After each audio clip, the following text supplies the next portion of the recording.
මේ මගේ කතාව. අහලා බලන්නක. මම බෙදලා ඉන්න මට බබල දෙන්නෙක් ඉන්නවා.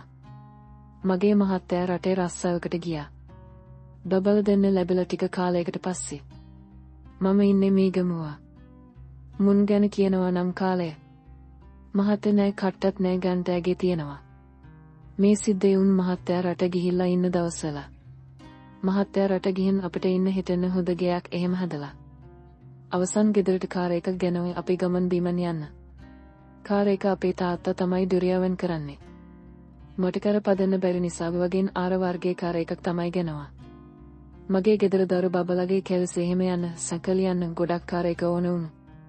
ඉතින් ඒ ඔක්කොටම යන්නේ තාත්තා තමයි.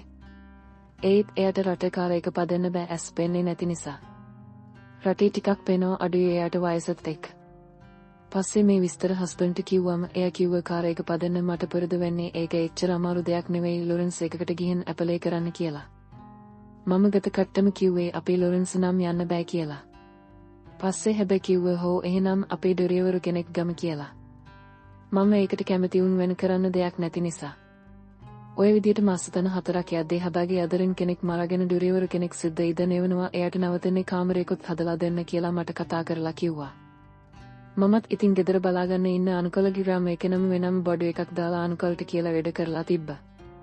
සිද්ධ උදේ බබුලත් සකල් ගියට පස්සේ 10ට විතර ඔන්න හැඩ දැඩි කෙල්ලක් එනවා. පොඩි රෙදි බෑග් එකකුත් අරගෙන හොඳට ඇගේ පුතේ තියෙන උස් කෙල්ලක්. පස්සේ මම එයාව ඇතුළට කතා කරලා අරගෙන නම් ගම විස්තර අහලා බැලුවා.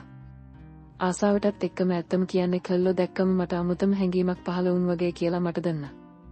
හැබැයි ගෙදර නැති එක අනෙක් ඇගේ පුතේ තියෙන කොල්ලෙක් දැක්කම කවුද ආස නැත්ත. අනෙක් හැබැයි නෑ ගොඩ කාලෙකින් කිසිම ෆිලිං එකක් හැබවෙලත් නෑනේ. කෙල්ලගේ විස්තර අහලා බැලුවම දරු පළතක් ඉන්න කොල්ලක් නම් කවින්ද. වයස වෙසේ හිතය. මීට වඩා බලේ මගේ වයස ඔයාලට කියන්න බැරි වුන්නේ මගේ වයස 30 හිතය.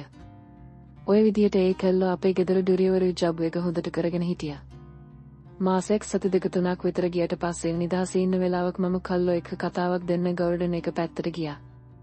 යොද්දී මේ කාර් එක හදනවා. ටිප් එකට හරස් එකක් ගහගෙන. මම කතාවට අල්ලගන්න ඕන නිසා ආහු කවින්ද මේ මොකද්ද කරන්නේ?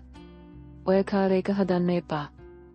මම සල්ලි දෙන්නම් ගිහිල්ලා සිරුවස් එකකින් කාර් එක හදාගන්න කියලා එහෙම කියද්දි කවින්ද කිව්වේ කමක් නෑ අක්ක නිකන් ඉන්න එක කම්මලකම යන්නත් එක්ක මම හදන්නම් කියලා කිව්වා. මත් ඉතින් ඩබල් මන්නගේ විදියට අහු කවින්ද නිකන්ද ඉන්න කියලා අමත වෙලා හනවකුත් දාලා කියලා දැම්මා. ඒත් ඌට ඒක තේරෙන්නේ නෑ මම කියපුද.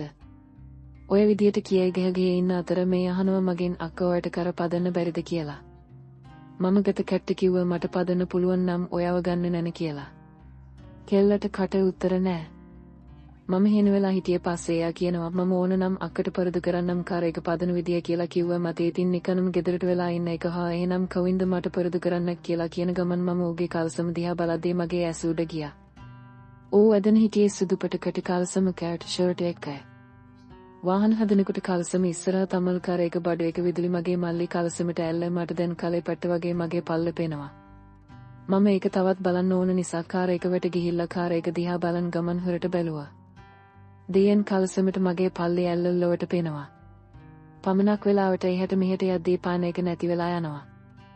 මම හොරට බල්ලා ඉවර වෙලා ගෙදර ඇතුළට යන්න හදෙද්ද කවින්ද කියනවා අක්කා හැට බබල සිකල් දියා ඉවර වෙලා අපි කාර් එක පරදු වීම කියලා. කියද්දී මම හෝ බැලුමක් කවින්ද කියලා කියාගෙන මම කමර අතට ගිහින් වැඩි වෙලා අර පල්ලේ මතක් කර කර හිටියා. මට දැන් වරක් නිතරම මෙවල පේනවා. මම ඒක අමතක වෙන්නත් එක්ක බබල එන්න තව වෙලා තියෙන නිසා මම රාම එකට ගියා. මේ කතාව ඉතුරු ටික බලන්න නාලිකාව සමග රෙදි සිටින්නේ. වීඩියෝ එකට ලයික් කරන්න අමතක නොකර.